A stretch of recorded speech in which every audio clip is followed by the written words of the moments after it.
Well, I'll tell you something about doing an adaptation.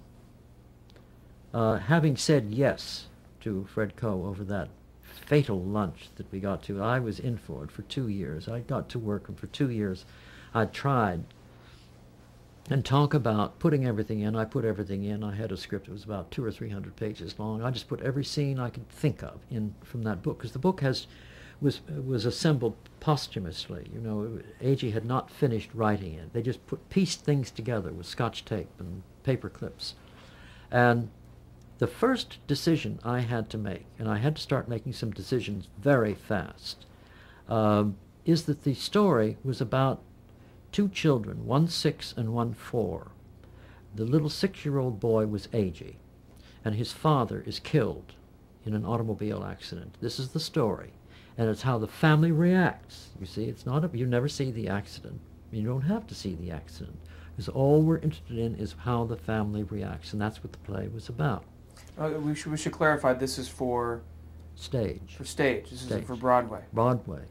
Commissioned by, not commissioned, but asked to do it by Fred Coe. We shook hands. That's all we ever did. And it was, he had to buy the rights back from CBS because they had bought the television rights and we didn't want them to have it. They were going to do it on Playhouse 90. But when we decided to do it in the theater, in this living theater, he bought the rights back from CBS. So we had all the dramatic rights to it. Now, as a dramatist, starting to dramatize another man's work, I had to face some very practical things right from the start. It is next to impossible to send a 6-year-old child out onto a stage with adults and have him sustain a scene. It's a very difficult thing. To send a 4-year-old with him is impossible. You cannot do it. Period. You can't do it. So I killed little Catherine. One of the children, I just said, Catherine, you've got to go. I cut it down to one child. And immediately the focus of the story is much better than having 2 little children. You have one. But you know, I felt so guilty because it was A.G.'s sister that I had knocked out of the story. And I used to talk to him. I said, Jim, I had to do it. I promise you, I swear I'll make it up to you. I don't know how, but I will make this up to you, this terrible thing I've done to your family.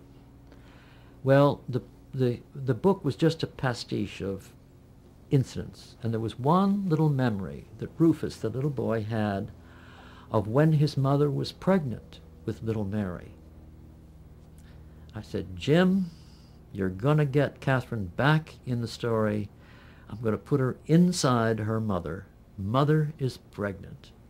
And you know, of all the people I know who have seen that play again and again and have talked to me, nobody has ever said, but Mary wasn't pregnant in the book. No one has ever even noticed that I made her pregnant. And of course the whole play jumped to life for me because I had death and I had life. What more can a playwright ask for? You know, you have one death, but another one's going to be born.